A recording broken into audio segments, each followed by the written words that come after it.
In an observational study, researchers collect data in a way that does not directly interfere with how the data arise. In other words, they merely observe. And based on observational studies, we can only establish an association, in other words, correlation between the explanatory and the response variables.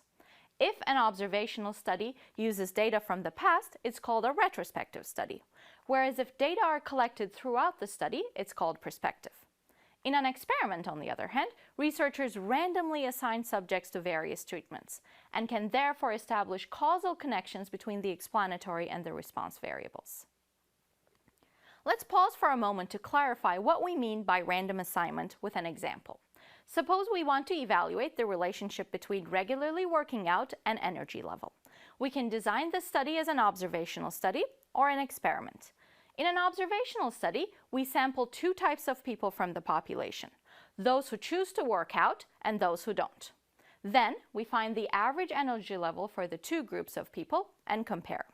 On the other hand, in an experiment, we sample a group of people from the population, then we randomly assign these people into two groups, those who will regularly work out throughout the course of the study and those who will not.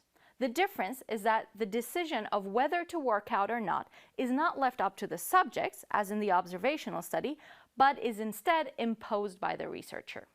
At the end, we compare the average energy levels of the two groups. Based on the observational study, even if we find a difference between the average energy levels of these two groups of people, we can't attribute this difference solely to working out, because there may be other variables that we didn't control for in this study that contribute to the observed difference.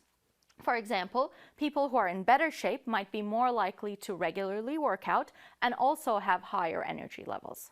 However, in the experiment, such variables that might also contribute to the outcome are likely equally represented in the two groups due to the random assignment. Therefore, if we find a difference between the two averages, we can indeed make a causal statement attributing this difference to working out. Next, we will review media coverage on a published study and try to determine what type of study it is. Let's start by reviewing an excerpt from the news article. Study: breakfast cereal keeps girls slim. Girls who ate breakfast of any type had a lower average body mass index, a common obesity gauge, than those who said they didn't. The index was even lower for girls who said they ate cereal for breakfast. According to findings of the study conducted by the Maryland Medical Research Institute with funding from the National Institutes of Health and cereal maker General Mills. The results were gleaned from a larger NIH survey of 2,379 girls in California, Ohio, and Maryland who were tracked between the ages of 9 and 19. As part of the survey, the girls were asked once a year what they had eaten during the previous 3 days. The title of the article says, "Breakfast cereal keeps girls slim." But there are actually 3 possible explanations here. 1. Eating breakfast does indeed cause girls to be slimmer. 2. Being slim might cause girls to eat breakfast, so the relationship could be reversed. 3. There may be a third variable that is responsible for both being slim and eating breakfast. For example, generally being health conscious might result in being slim, as well as starting the day off with breakfast. Such extraneous variables that affect both the explanatory and the response variable and that make it seem like there is a relationship between them are called confounding variables.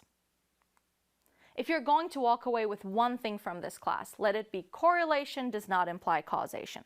And what determines whether we can infer causation or just correlation is the type of study that we're basing our conclusions on.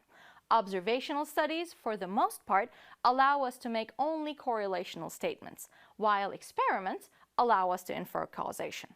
We said for the most part because there are actually more advanced methods, broadly titled causal inference, that allow for making causal inferences from observational studies, but those methods are beyond the scope of this course.